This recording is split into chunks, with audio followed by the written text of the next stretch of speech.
intro music. So Google's Gemini DeepThink model, it just basically aced the International Math Olympiad, the IMO. Yeah, that's pretty stunning. I mean, pure math reasoning, that was always seen as, peak human intellect territory. Right. And it brings up this really interesting question, almost a paradox. How do you actually know if an AI is genuinely reasoning or if it just memorized, like, the entire internet's worth of math problems? Exactly. And that's what Google's team tackled. They seem to have found a way, and it might just redraw the map for AI benchmarks. Welcome to the deep dive. We're digging into a whole stack of sources today, all looking at the shifts happening right now in the AI world. Yeah, today we're hitting three main things that jumped out from this research. First up, this new gold standard for testing AI around the IMO-Bench. Okay. Then we'll pivot to some emerging risks, security issues, and also these new kinds of jobs popping up to handle it all. And the last piece, which is honestly kind of mind-blowing, is the economics. There's this massive, like 900x drop in the cost of AI processing the tokens. Yeah. That's just changing the game completely. It really underpins everything else. Okay, let's dive in. How exactly did they train this math genius? Well, the sources make it clear it wasn't just about throwing more data or a bigger model at it. That wasn't the secret sauce. Right. The key was building a test the AI couldn't cheat on. They basically had to corner it into thinking for itself. Okay, so how'd they do that? They actually worked with real IMO medalists, people who've won these competitions, to build this new test suite. It's called IMO-BenchThe. Ah, okay. Makes sense to bring in the experts. Totally. And it's designed specifically to force that complex, multi-step kind of logical thinking. It's not just about getting the right answer quickly. So it's like different parts to this test. Yeah, three main parts. Really clever setup. First is the IMO answer bench. So this has 400 short answer problems. But here's the trick. They're all paraphrased. So it can't just find the exact problem online somewhere in its training data. Exactly. The wording is different. The numbers might be tweaked. It forces the AI to actually solve it from scratch. No simple lookups. Okay, that's smart. What's next? Then they ramp it up with the IMO-proof bench. This is a 60 full long-form problems. And the AI doesn't just give the answer. It has to show all it's working, step by step. Like showing your work in school, but for an AI. Pretty much. It forces it to demonstrate that multi-step reasoning.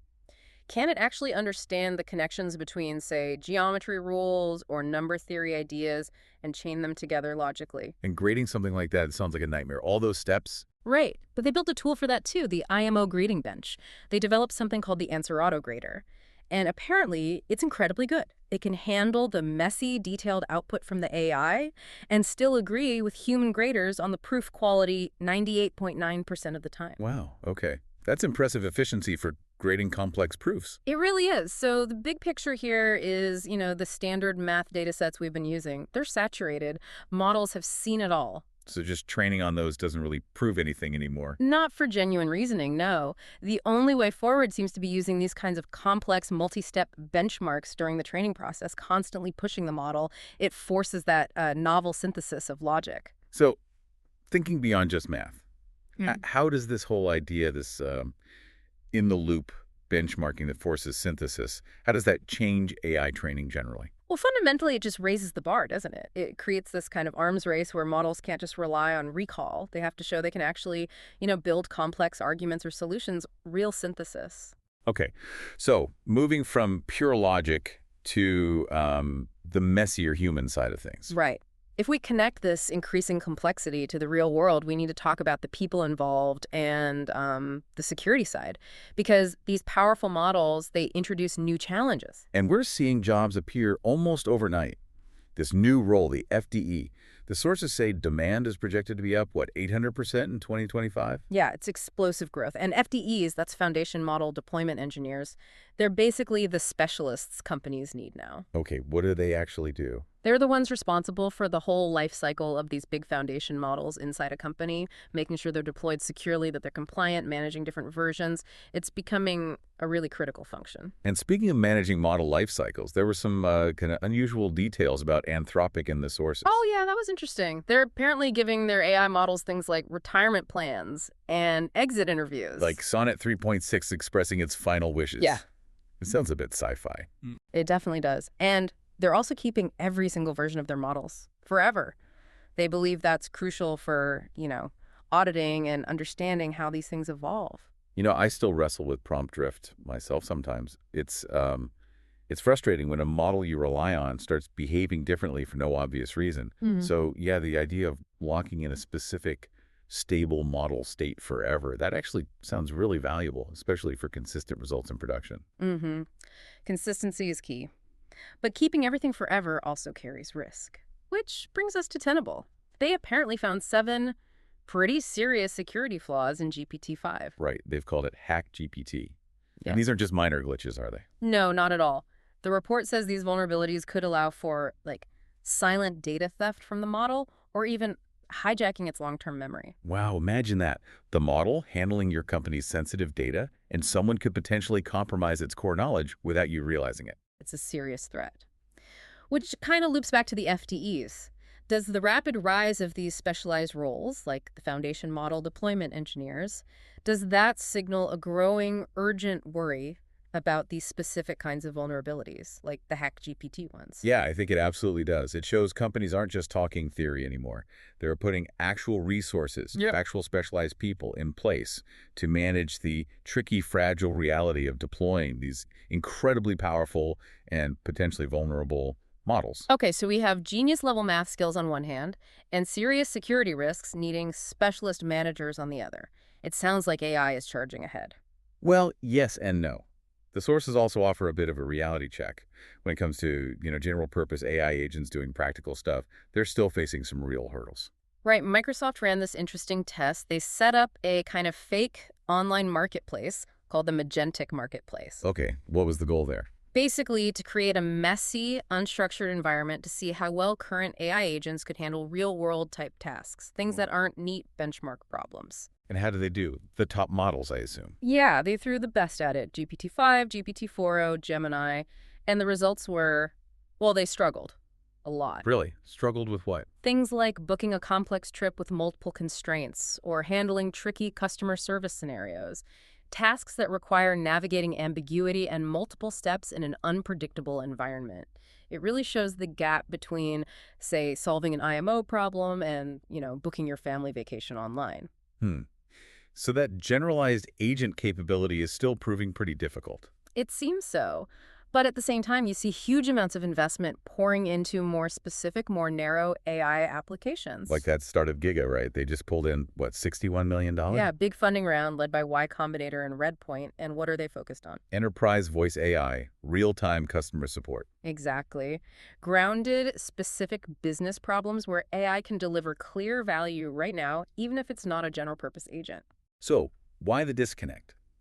Why do the top models struggle with the general tasks in the Magentic marketplace, but these startups focusing on narrow stuff like voice AI get huge funding? I think it comes down to structure. Real-world tasks are just too messy and unpredictable for today's general models. Investors seem to be betting on the sure-thing AI that solves a well-defined business problem reliably, rather than the grand vision of general AI agents, which, isn't quite there yet. Okay, that makes sense. Focus on what works now. Mid-roll sponsor read placeholder provided separately. And this whole picture, the advanced research, the security needs, the agent struggles, the targeted investment, it all leads back to perhaps the biggest underlying driver revealed in these sources. That's the economics of it all, specifically this massive collapse in the cost of running these models. Yeah, the token price collapse. It's not just a small discount. It's fundamental. Maybe we should quickly clarify what tokens are. Good idea. Basically, tokens are the little pieces of text or data that AI models chew on. Think of them as the basic unit of work for an LLM, and the cost is usually measured per million tokens processed. Right, and that cost is just plummeting. It's staggering.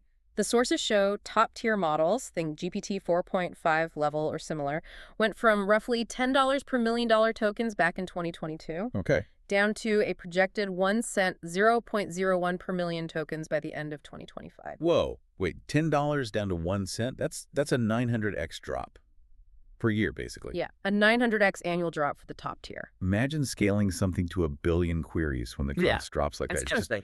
It changes the entire feasibility of projects. It's not just optimizing costs, it's enabling completely new things. Totally changes the physics of software, like you said. Oh. And it's not just the absolute best models, mid-tier ones, down 40x per year. Even the cheaper basic models still dropped 9x per year. It's like the bottom fell out of the market, cost-wise. Hmm. Even on a log-scale graph, it looks like a cliff dive. It really does. And this ties right into this economic idea. Moore's law meets Jevons Paradox. Okay, break that down. Moore's law is about chips getting exponentially better or cheaper. Right. And Jevons Paradox says that when something becomes way more efficient and therefore cheaper to use, we don't just use less of it, we actually end up using way more of it because new applications become possible. So the cheaper AI gets, the more we find ways to use it, driving demand through the roof. Exactly. And we're seeing hard evidence of that. Google's reporting that even their older hardware, like 7-year-old TPUs, their AI processing chips are running flat out, 100% utilization. They can't even make the hardware fast enough to keep up with all the new ways people are finding to use this now cheap AI compute. Precisely. The use cases are just multiplying like crazy. There was a great analogy in the sources for this, comparing tokens to transistors. Yeah, the idea is that the price drop essentially swaps transistor for token in terms of cost. It makes complex AI computation almost disposable. Like those cheap sensors they put on shipping tags now.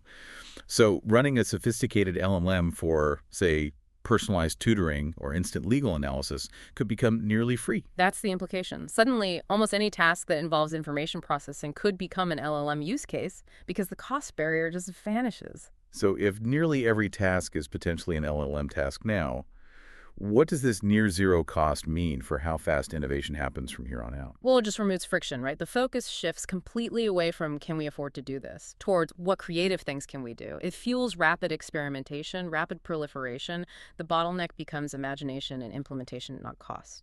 Okay, let's try to pull these threads together. We started with these really demanding benchmarks like IMO-Bench, needed to actually push AI towards genuine logical reasoning. But then we saw the flip side. The need to manage the huge security risks these powerful models bring, like HackedGPT, leading to new roles like FDEs, just to keep things secure.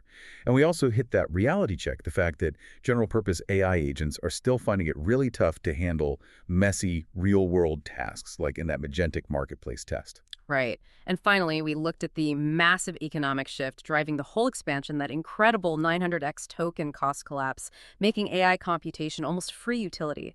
So for you listening to this, think about that tension. You've got AI agents still struggling with basic, unstructured reality, but the cost to run those potentially flawed agents is plummeting towards zero. So what kinds of imperfect but incredibly cheap and scalable AI applications are about to just flood into everything we use? What does it mean when AI is everywhere, super cheap, but maybe not always quite right? That's the really interesting, maybe slightly unnerving question to chew on. A lot to think about there. Thanks for joining us for this deep dive into the AI ecosystem. We'll catch you next time. OUTRO Music.